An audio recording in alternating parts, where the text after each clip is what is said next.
A Brush With is sponsored by Bloomberg Connects, the arts and culture app. Created by Bloomberg Philanthropies, Bloomberg Connects lets you access museums, galleries and cultural spaces around the world on demand. Download the app to access digital guides and explore a variety of content.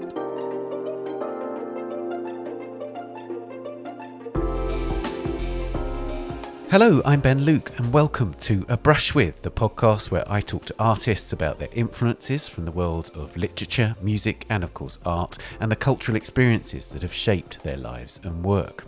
And in this episode, it's a brush with Anicka Yi, who creates installations and objects that sit on the borders of art and science. Drawing on research into biology and particularly macrobiotics, but embedded in geopolitics, Anicka's work calls on a deep sensory engagement from the viewer, with smell as important as sight. Infusing different categories of knowledge, she questions what she calls the increasingly hazy taxonomic distinctions between what is human, animal, plant and machine. Anicka was born in 1971 in Seoul, South Korea, but came to the US as a child and lives and works in New York City today. Although she began studies in film theory at Hunter College in New York, she didn't complete them, and neither did she do a degree in art, as we'll hear. So she came to art later than many artists, having her first solo exhibition in 2010. But since then, she hasn't looked back. Skype Sweater, one of her earliest pieces from 2010, reflects the complexity of her subjects, the arresting visual effects and the breadth of materials that she's used repeatedly over the past decade. It features a military parachute inflated by a fan so that it appears to breathe, alongside three other sculptural elements: a see-through bag by the fashion house Longchamp filled with cow guts and hair gel, a block of soap with embedded rubber tubes and razor blades, and a plexiglass vitrine with a mylar pouch fried in tempura batter. Through this unusual combination of materials, Anicka sought to allude to the biological movement of substances between tissues, but it was also a metaphor for the movement of people, and particularly a story of a woman who smuggled people from China to Chinatown in New York. These extraordinary combinations of objects and environments are a hallmark of her work. In Le Pain Symbiotique from 2014, she created a kind of sci-fi ecosystem, a PVC dome gathering industrial and organic elements. On the floor was bread dough mixed with ochre pigment, while on the plinth stood abstract glycerin soap paintings onto which were projected images of microorganisms. The presence of the yeast within the dough meant that the piece evolved over time, a recurring aspect of Anicka's installations. You might say that she uses microbes as a medium. Among her most striking uses of bacteria was in a show at the Kitchen in New York in 2015, which has been interpreted as a comment on gender inequalities in the art world. It features a series of plastic quarantine tents, the kind that have taken on a global significance since the pandemic began, emblazoned with biohazard signs. Inside the tents were two specially created perfumes, one based on air taken from the Gagosian Gallery in New York, the other, whose smell derived from samples taken from the mouths and vaginas of 100 women in Anicka's network. Elsewhere in the show was a lightbox billboard in which the show's title, "You Can Call Me F," was spelled out using the bacteria from those samples, which grew across the course of the show.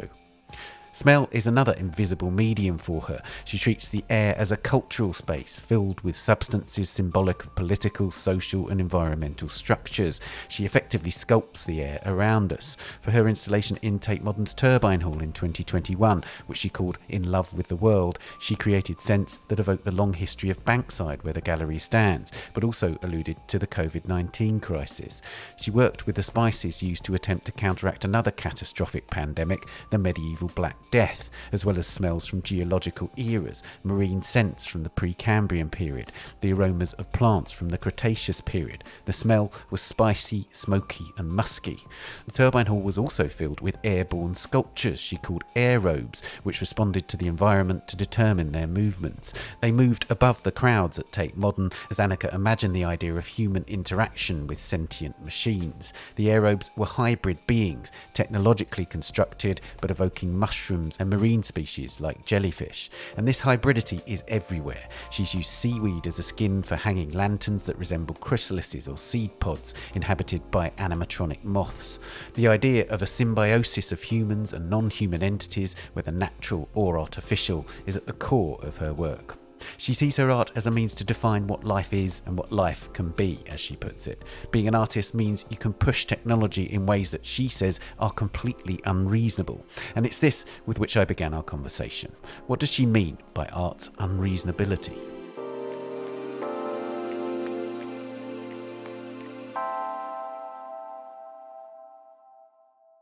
Well, art kind of exists in a completely irrational, often illogical, often untenable realm. If you put it up against scientific principles, technological principles, principles of physics, and, all of these other kinds of, let's say, empirically driven systems. And so what happens when you have this enmeshed, this entangled worlds of the irrational, the almost kind of impenetrable, incomprehensible language. And then you have a language of transparency and some kind of empirical logic. And so I think that coming from the language of art, it can be very, very positive to imagine something that is not grounded in, let's say,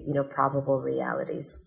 And then some really interesting ideas can come forward. I think that what I meant by that statement that you quoted is really that you have to have imagination, and you start from there, and then you figure out how to logistically actualize ideas that come from an unfettered imagination.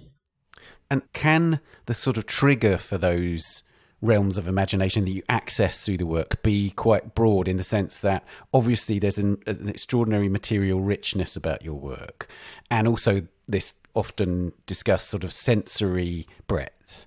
Can the work be triggered by something as apparently ephemeral as smell, or a touch of a particular material, or does it tend to start with more with text or something like that? I think that there's no real consistent pattern. I think that there's just so many infinite sensations that we experience, even throughout what we would consider to be a day, if you can measure time in a block of 24 hours.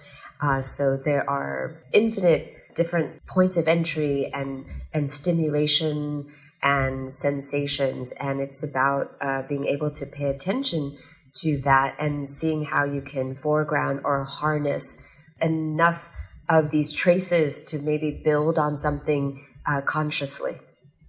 That's fascinating. And then in terms of composition, that's something I wanted to ask you about as well, because one of the things I'm really struck by in the multi-sensory and multi-material pieces is that there must be a really interesting to and fro as you're composing them, in terms of the way that they operate in space, but also the way that the individual elements sort of speak to each other, intertwine, etc. Can you say something about that compositional sense? I have to say that a lot of it is really springboarded with language. So sometimes I'll start from a very kind of almost like language-based narrative starting point, where I write a backstory of what these odors, these aromas, these sensorial arrangements, what's the story? What is the character development? What are the textures, the landscape, the ecosystem? So there's a lot of vectors that I'm thinking about and considering all the different characters that are in play, but also the backdrop, the environment, the foregrounded action and the background. So I start out with very sort of conventional language building. And then, of course, the smells don't really confine themselves to conventional language per se, but you can use language to sort of kind of steer and let's say demarcate lines where you want things to progress or go in different directions.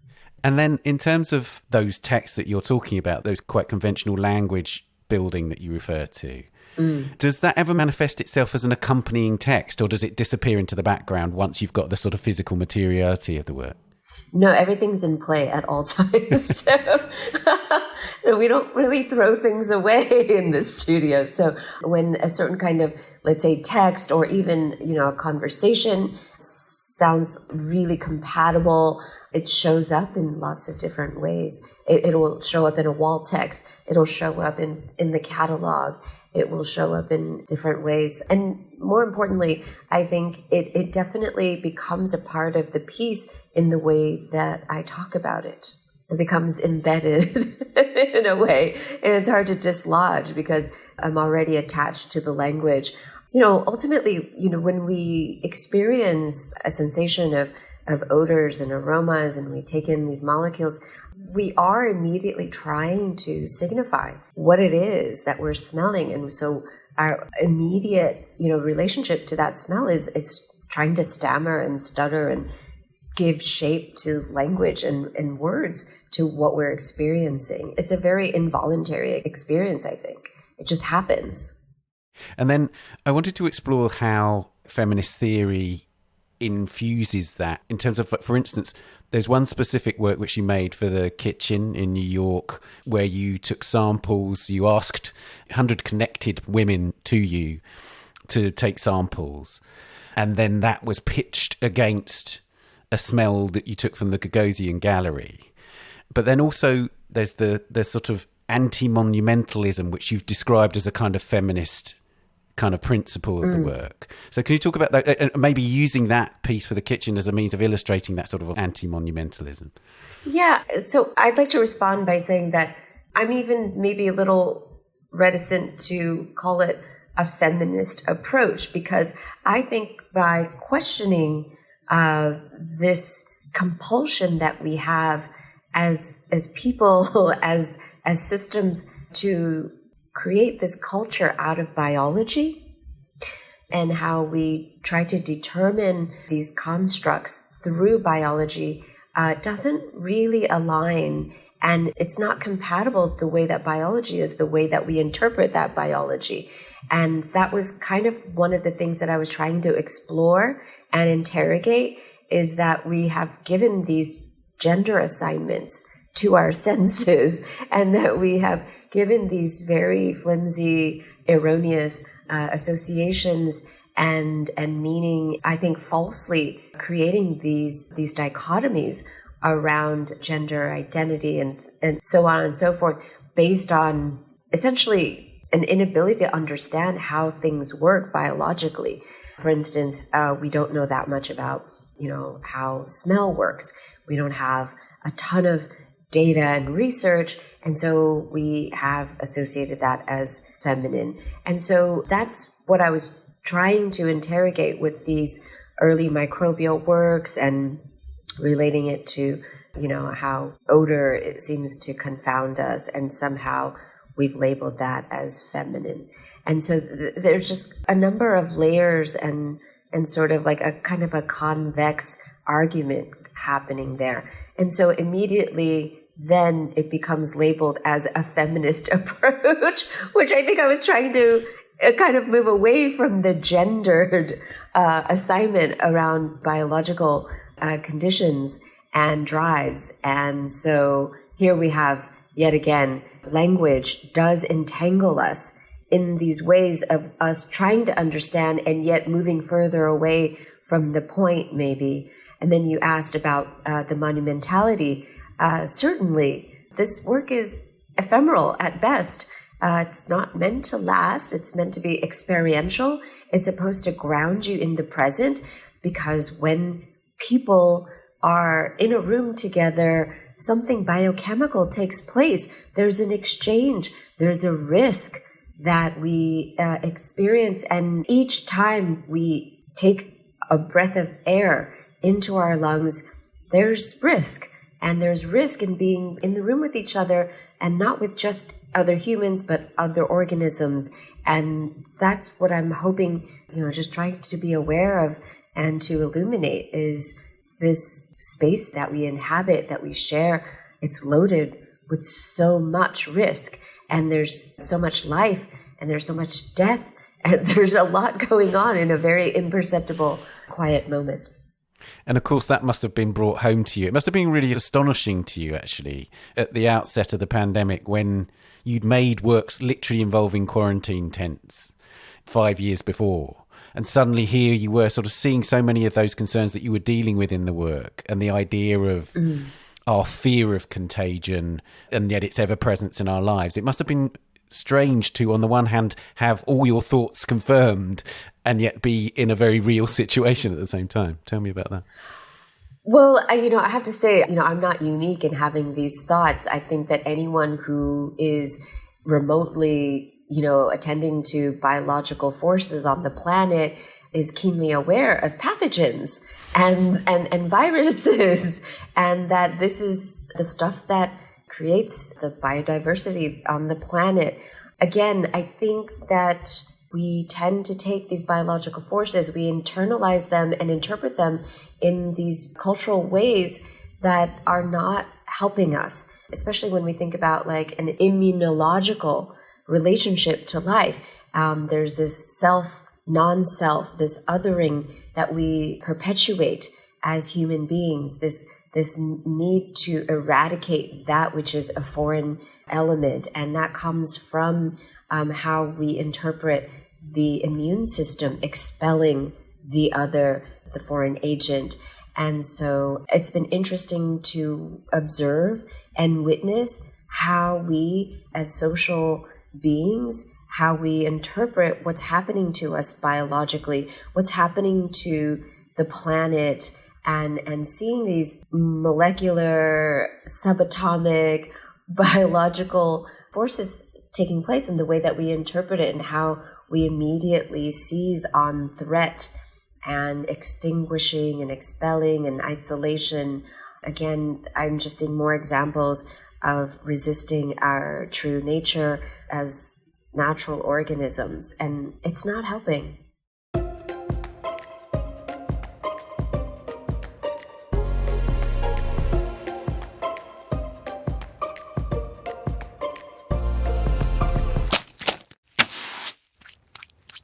Let's move on to the questions that we ask all our guests. Who was the first artist whose work you loved?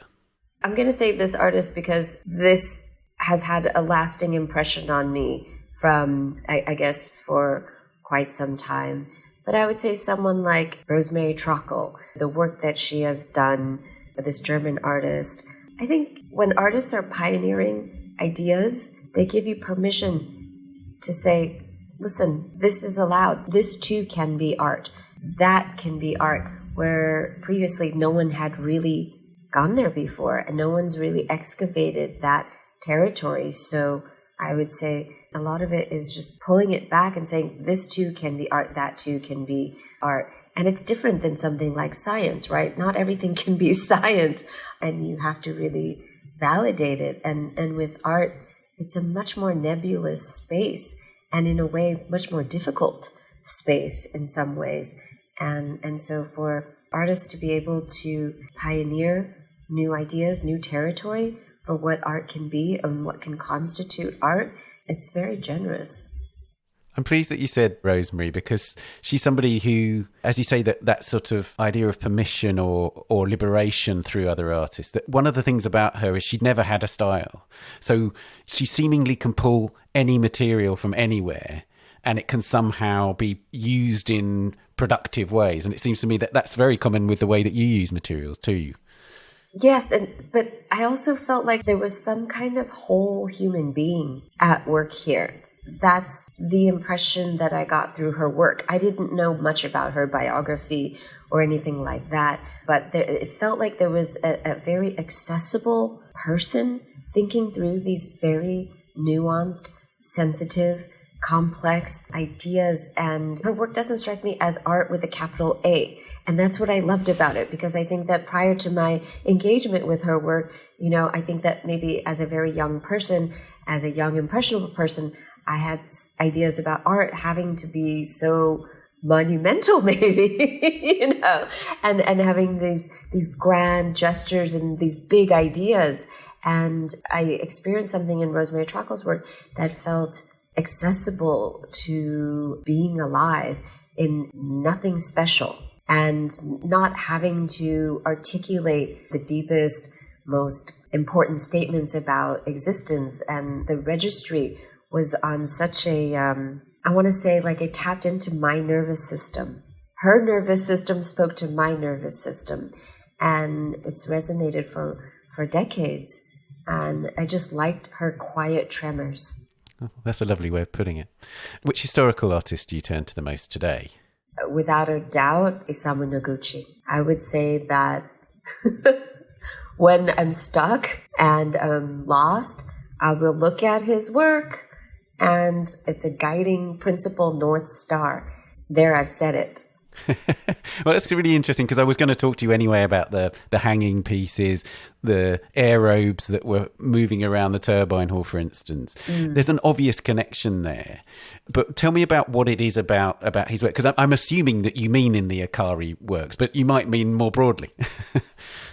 I would say in his approach to formal relationships, I'm absolutely possessed by his formal language.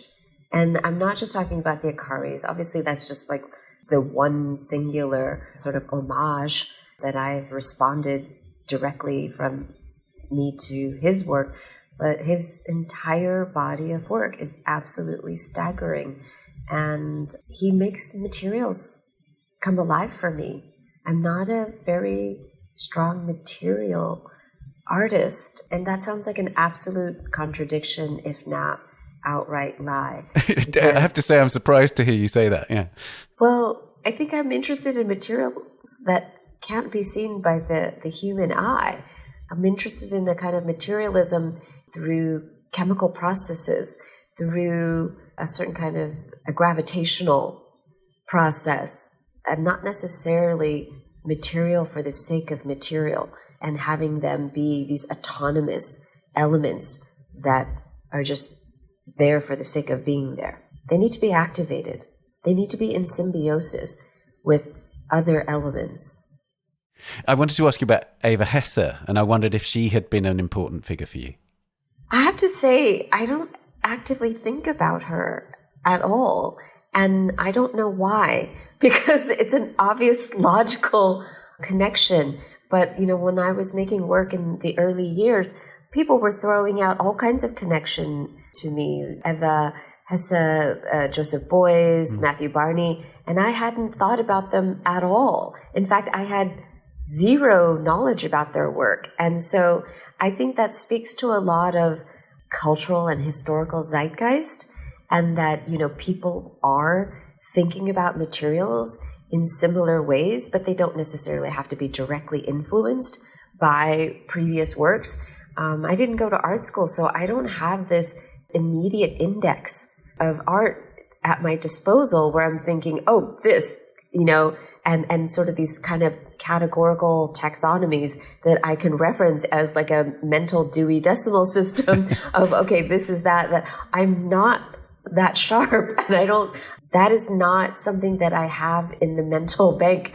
And I kind of felt in the early years that was probably a huge hindrance, but in hindsight, it was incredibly liberating, because I wasn't looking too much at art in order to see where I can go, but also it didn't guide where I was going.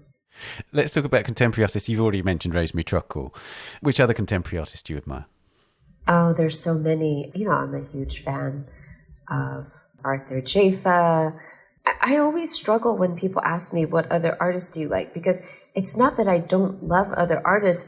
It's just that I don't have their names on the top of my thinking often. It's somewhere probably deep in my veins somewhere, and I'm appreciating them in a vascular sense while their names escape me. Well, maybe I could name one that I'm interested in talking to you about. Sure. Just because of these sort of material processes, and particularly in relation to cooking. So Rikrit Tiruvanija was an artist who, when I saw your work, I thought of Rikrit's work and the way that it takes, that sort of social environment in which it occurs, but also the connection with cooking, with foodstuffs. Did that in any way figure in the way that you began approaching your work? I think that I love Rikrit's work. I think that all of these artists, especially Rikrit, they paved the way for artists like me to exist. So I'm absolutely in gratitude, absolutely grateful that they have done the work and created this space because I don't know that I could exist without these precedents and being able to have a conversation and opening up the permission, as I said before, that this space is allowed. And I, as a younger artist, could just run around and do all of these things. That's a huge, huge privilege and gift. And so while I may not have been actively thinking about Rick Ritt's work, I think it is absolutely in the zeitgeist. It's embedded in the ecosystem. And this is where there's so much more freedom and liberation for younger artists to take it somewhere even further. And that's what we're doing, is that we're creating spaces for more ideas to generate, more dialogue and discourse to take place, more freedom, less fear about what things can or can't be. I'm hoping that I, too, can offer that for younger artists or even mid-career and older artists that might be struggling, to carve out space, like what's possible. That's what we're trying to do, is to create what's possible. And that's not easy to do, I have to say. I think that we can also, talk in very lofty ways, very prescriptive ways. But what does that even mean in the real world? And I don't want to go on a rant, but, you have to shut everything out. You have to have an incredible amount of discipline to kind of go counter to the demands of a very global capitalistic world that says you need to be on time and that you need to have these deadlines and you need to be under budget and you need to, be exceedingly productive, and yet somehow magically, against all odds of physics, have almost like, an encapsulated out of this world experience to be able to resist all of the forces that are keeping those impulses suppressed. And it takes a tremendous amount of, I think, discipline. I know that sounds very unromantic and unglamorous, but I'm beginning to realize day in and day out, in terms of existence and relationship and my relationship to my practice, I think discipline, you can't do without it. I'm really fascinated by the idea of what your studio is like. Mm-hmm. Seeing the work instantly makes me think about the studio as a space for experimentation, as almost as a laboratory. But what do you have pinned to the wall? What do you have around you in the studio as you're making work? Oh, we have those dry erase boards with a lot of scribbling, notes. We're culturing some algae, trying to keep it alive for a project. We have lots of plants. We have a lot of fragrances around. We have a comfortable, cozy space. But does it have to have a certain sort of almost laboratory-like identity in order to make sure that the projects sort of come to fruition in a kind of scientific way? Yeah, I mean, when you say laboratory, I think I know what you mean, in that we have a lot of, experiments that are taking place either in petri dishes or, vitrines or in bioreactors. And so, yeah, I mean, you might see some equipment and some, materials that you might see in a science laboratory, something like that. Yeah, we share a lot of the same language and a lot of the same, experimental tools. So I have a big workshop, and we do a lot of experiments and we play. And so it does look interesting in there. Sometimes I forget that it might be interesting, because sometimes I just think, okay, we just need to do these trials, and are they working? And then you see all of these sort of like trials in mid-process, and I guess there's a lot going on. You've very intriguingly mentioned that mind maps are a kind of crucial part of your practice. And so is that what's filling those whiteboards that you're talking about? Lots of mind maps. Oh, I'm addicted to mind maps. The sheer volume of data that we work with. I mean, the sheer volume of data that any average human being on this planet has to absorb, and how it just filters through. How does anybody keep track of any information without mind maps? And so mind maps really help, because there's a lot of scholarship that the studio engages with and also, quite frankly, produces. And that's not necessarily the work itself. that I want to put out there in the world, but it is something that we are constantly, let's face it, trafficking in a lot of information, a lot of data, a lot of trials. And so mind maps help to organize the chaos, organize the multitude of overlapped sort of thinking, that it helps to contextualize and articulate visually all of the sort of symbiotic connective tissue between these different sections of thought and projects and ideas. And it just helps to organize that. And it helps to also create more offshoot ideas. So it's very generative. I was going to say it sort of deepens the complexity, but also harnesses the complexity, right? It does. It's a wonderful, active, living tool. It just keeps moving. And if you look at it, it'll just start splintering even more. But then it also can sort of pause things loosely. A Brush With is sponsored by Bloomberg Connects, the arts and culture app. The free app offers access to more than 100 cultural organisations through a single download, with new guides being added regularly. Now on the app are guides to Fulcrum Arts, an institution that champions work at the intersection of art and science, including through its Fulcrum Festival, and Arctober, the annual architecture and design month in New York City. Another recent addition is The Kitchen, the legendary experimental multidisciplinary venue on West 19th Street in New York, where, as we've heard, Anicka Yi had an important show in 2015. On the guide to The Kitchen, you can explore its past, present and future, with archival features, information about current programming and details of its future transformation, in which it will retain its rugged patina, as it says, but improve its technical support for artists and its accessibility. To explore digital guides to all the partnering institutions, download the app today. It's available from the App Store and Google Play, and you can keep up to date by following Bloomberg Connects on Facebook, Twitter and Instagram. Let's talk about museums. Which museum or gallery do you visit most frequently? The Noguchi Museum in Long Island City. I mean, I sort of make my pilgrimage every few weeks. Again, when I feel stuck and lost, I just go to that museum. You know, I love going to the New York City museums, you know, the Whitney, the Guggenheim, MoMA. These are absolute treasures. If you live in New York City, they're in your backyard. Go. You know, these are gardens that are fertile, and they will almost always be a generative experience for anyone who goes. There's no way you can waste any time. The Met, the Natural History Museum, all of it. I know that sounds rather cliche, and at this point maybe it seems like too obvious, but these are some of the greatest living museums in the world.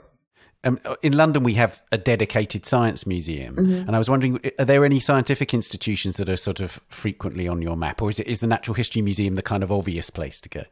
That's an obvious place. I'm very fortunate to be able to visit active working scientists' laboratories and see what they're working on. I think I really relish that because the scale is so personalized. I even really love seeing how each individual section of a lab is customized with their own personal subjective flair, and seeing how people work with the elements. And, you know, I've always wondered why there was no natural light in some of these laboratories. And I think that when you do have natural light, what does that do to your lab mentality? I know that for certain logistical reasons, you can't have daylight streaming in, but I'm interested in those kinds of spaces and that negotiation between interior and exterior and how it affects the work that can be done in the mindset.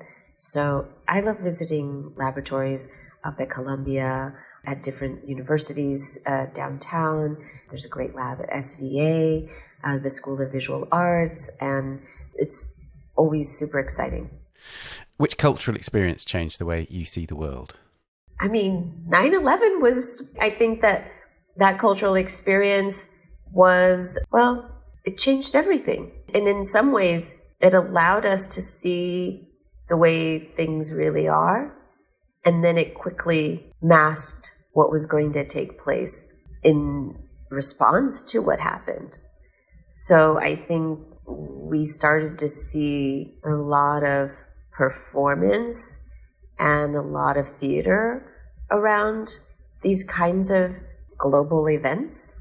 And I think that that's really altered and shaped our reality in immeasurable ways, the way we gain information. And that's after 9/11, I think the internet really started gaining traction. And then the concept of a 24-hour news cycle really gained momentum, where people just wanted the news all day and night. And the news and that kind of information also had to have a spin, had to have a perspective, had to have some kind of subjective take. I think what I'm trying to say is that information became the most desirable commodity for information's sake. And I think it's altered the planet as we know it. And of course, there's a brilliant Korean philosopher, Byung-Chul Han, who writes so exhaustively about how information has completely eradicated, it's taken over memory, and our consumption of information has eliminated any need for truth anymore, because it's just, we're surfing off of a cascade of information, and it creates a reality based on suspense and surprise. But you need constant stimulation from that information. So I would say in recent memory, that cultural event, that political event has really opened the floodgates for where we're at now in terms of our relationship to information, how it's just dominated our existence. And also in terms of migration, which obviously is an issue that you've explored in your work, obviously the conditions for the treatment of the other, and you've alluded to it a bit earlier in our conversation, in the form of the pathogens as a metaphor, I guess. That has been a very consistent element of your work, even if it's not in a sort of sloganeering sense. Mm-hmm. Yeah. We're all going to be migrants with, the rise of climate crisis. And it's something that I think about a lot in recent years. To me, it seems like a very organic, evolutionary process, but how we're handling who gets in and who doesn't, that's obviously deeply problematic. And I think it speaks to so many inequities and hierarchies, as mass migration will be on the rise. I think it also speaks to the sort of breakdown of these nation states, that in concept and theory seem as robust as ever, but in practice, these borders are very porous, and they should be. And that nation states ultimately is a class structure. You either come from a first world country or a developing world country, and you get treated accordingly. I don't want to go on a theoretical rant about transnationalism, but it's very much tied to these questions of mass migration. And we do really need to start thinking about creating new systems to accommodate this breakdown of these seemingly autonomous nation states as migration becomes much more fluid. And that's something I'm thinking about currently with my practice and work and projects and things like that. Let's talk about literature. Which writers or poets do you return to? I'm a huge fan of John Ashbery, huge fan. You've used lots of quotes from his work as titles, haven't you? Yeah, I read him when I was a young person, and I feel like the writers you read when you're young, they really stick with you in ways that kind of come out whether you like it or not. It's something about, the famed abstraction of his poetry, and the sort of, on the one hand, a kind of the generousness of the language, but also that kind of the mystery of the language to a certain extent. I see a lot of that in your work. I think the mystery is definitely a connective tissue, especially when you're talking about feelings. What I love about his writing is that he gave such an abstract quality to feelings. And, some great literature really isolates and pinpoints so precisely that which is hard to capture, a feeling. How do you capture that in words and language and sensibility? And I feel like Ashbery goes the opposite direction, this kind of impossibility to try to capture, and rather kind of like create this almost like alternate fantasy space that where feelings can just be anything and be these, surreal space. And to me, that made feelings so much more interesting rather than, oh, you're supposed to feel one way, sad or depressed or happy or joy. Like he gave such a broad spectrum to how thoughts and feelings could inhabit. It was so liberating. I'm trying to imagine how I felt when I first read his poetry when I was maybe like in high school or something and thinking, this is my entire world right now because it makes feelings so much more interesting than I've ever felt before. These little vignettes that he would create. And I thought, that's aspirational as a human being. Like, this is what we're here to do. And tell me about how you choose those fragments that become the titles, because is it something that you'll read and just jot down in a notebook, or is it more sort of programmatic than that?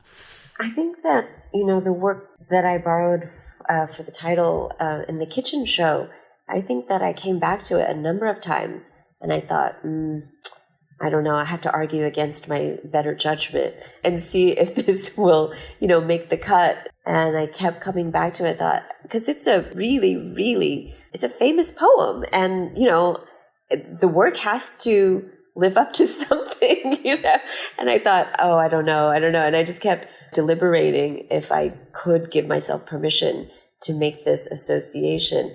And I thought that this was, it's pretty ambitious, this project with the microbes and the samples and the genetic material gathering, the process, and then also the quasi-fictional superbacteria I was hoping to engage and grow and culture.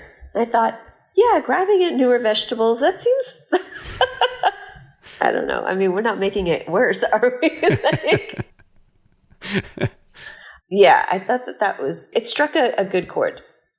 I wanted to ask you about Donna Haraway as well. In When Species Meet, you've done a series of works with that title, and that sort of post-human context seems entirely appropriate area as a kind of really fertile area for you to explore.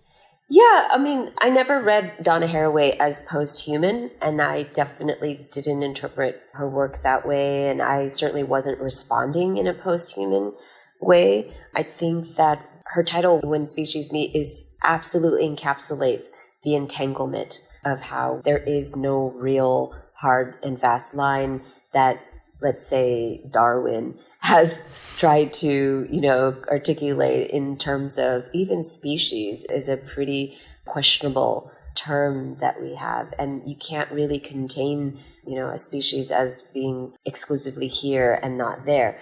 And so I think it was such an activation point when you say, and in a positivist way, rather than saying, no, we are not these tidy, contained species. But when she says, when species meet, that to me is it's very cheeky, it's very like, here's what happens, instead of saying, well, no, we got it wrong, and I think that that's where, great thinkers and educators and philosophers can actually correct thinking by adding something new that it feels entirely like a new discovery rather than debunking the past, which by virtue it is doing. In the Turbine Hall, that kind of idea of a kind of positive nature of that kind of territory very much came across, because it felt like we were coexisting with these non-human species, that somehow it was about an interreliance. And I felt that very strongly as they moved among us. Yes, I mean, it was hopefully like a birthing celebration of this coexistence and a continuation of coexistence with a multitude of different organisms, and that machines are here to stay. We need better imagination. We need a different relationship that we have yet to explore because of maybe the way that we were onboarded, in the industrial age with machines as something that was supposed to be quite productive rather than something that could be an intimate and, let's say, kind and loving relationship with a machine versus something to be exploited for high productive capitalist gain.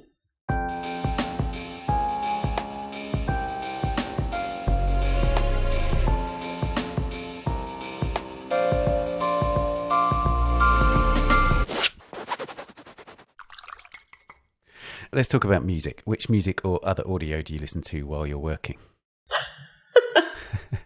Well, I love not knowing what has to be cool and what isn't. I like what I like, and I don't care about what I don't know. Okay?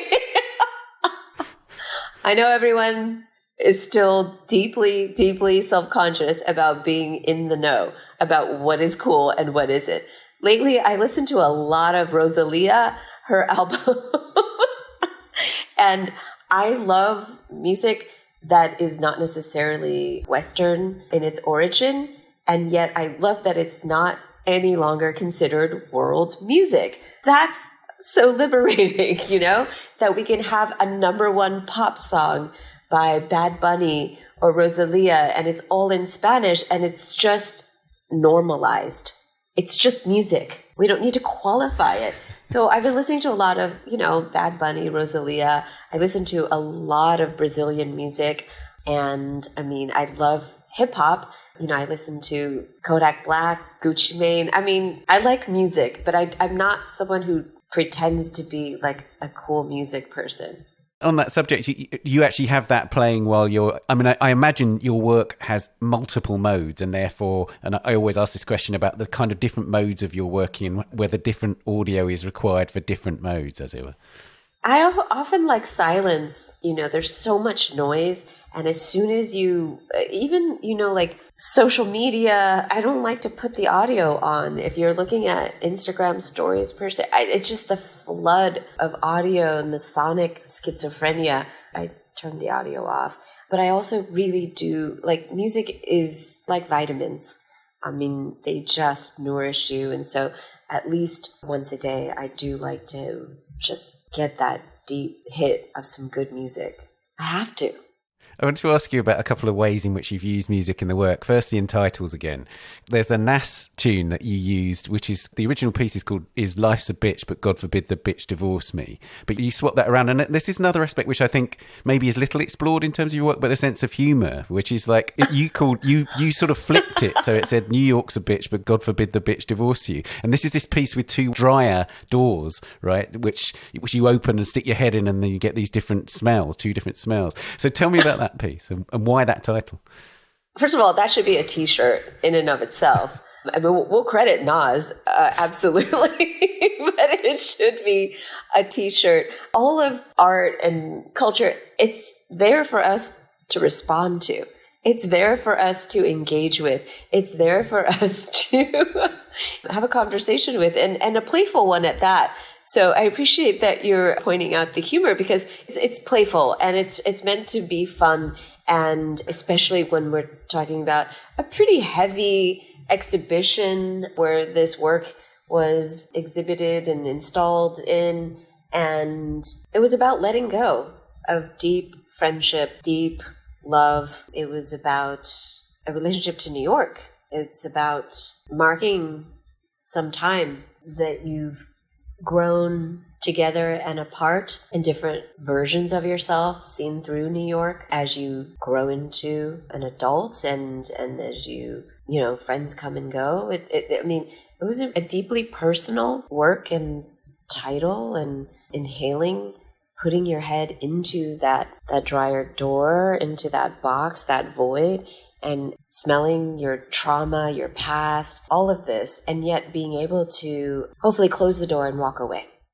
And then the other thing I wanted to ask you about was the fact that you used a really obscure song by the British New Wave, I guess that it would be called, band Soft Cell, a great band from the early 80s. They're not that obscure. They were exactly. Well, it feels like an 80s. obscure reference to today, I guess. But you know, I'm delighted by it because I love Soft Cell. But yeah, you used Sex Dwarf in your MIT List installation. But is it right that you trimmed out particular fragments of the lyrics? Yeah, I mean, I don't even think the lyrics were really even featured. I think it was more a kind of sonic sample. Were there lyrics in there? I mean, in the actual loop? I don't remember actually. But yeah, no, it just worked. I don't even remember why I used that, to be honest. No, because now in my mind, I'm thinking, okay, there was this undulating floor with the salmon-colored carpet and the kombucha leather lab stands, and then there was the mentholated pond. I don't remember why I put that there, but I think it kind of worked. It needed something really cold and tantalizing and quite seductive, but also a little bit punishing, a little bit... little dungeony. Is there a particular discipline in your daily working life that you see as an essential ritual? Yes, meditation. It's the one time of the day that I feel is the most real. It's where I make no judgments about anything. Nothing has to be qualified. Nothing has to be analyzed. Nothing has to be assigned any meaning. It's just observing thoughts, feelings, creating a breath of space between the cascade of thoughts and feelings. That is what meditation is. Does that happen right at the start of the day, or do you do it at different times? It's always best to do it in the morning for me. I try to sneak in 30-second meditation moments if I'm, in a car, the subway, anything like that. But for a real concentrated block in the morning is the best time. Otherwise, I do feel a little thrown off, and I just really want to qualify that meditation is really just about observing your thoughts and feelings. It isn't about trying to eliminate thoughts, because that is impossible. You can't do that. What you want to do is just to create a bit of distance and not give any judgment to what you're thinking or feeling. If you could live with one work of art, what would it be? Oh, gosh. I don't mean to be cheeky, but I feel like that word hasn't been invented yet. And I think that I'm probably waiting for that word to arrive soon. I feel like a big seismic shift is going to happen with art. And it's going to happen on a very molecular, genetic, subatomic level that it's probably going to terrify us. But I think it's coming. And I think that that's what I'm waiting for. I'm intrigued. I can't wait. I'm not saying I'm going to create that. Someone, in a basement, some 15-year-old is going to unleash this artwork on the world, and we're all going to be very captivated, I think. Exciting. And lastly, what's art for? Oh, gosh. It's for communication. I know that sounds like the most boring, unsexy response, but that's what art is for.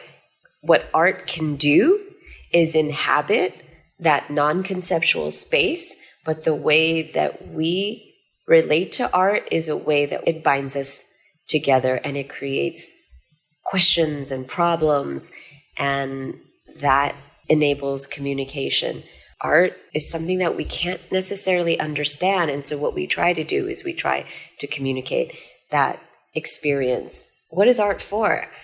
I don't know. I always ask what art wants from us.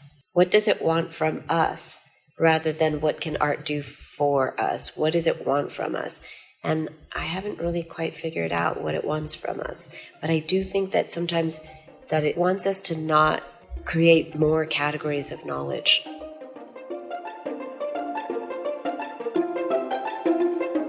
Anicka, thank you so much. Thank you.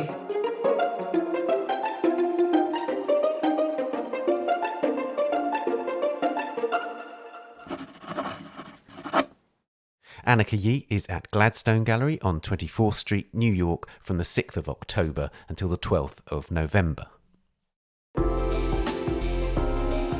And that's it for this episode. Please subscribe to A Brush With wherever you're listening, and do give us a rating or review on Apple Podcasts. Please also subscribe to our other podcast, The Week in Art, a deep dive into the latest big art world stories, the top shows and the key issues every Friday. We're on Twitter at Tan Audio and on Facebook and Instagram, of course. Production, editing and sound design on A Brush With are by David Clack, and the producers of the Art Newspaper podcasts are Amy Dawson and Henrietta Bentel. Thanks also to Daniela Hathaway. A big thank you to Anicka Yi. See you next week. Bye for now.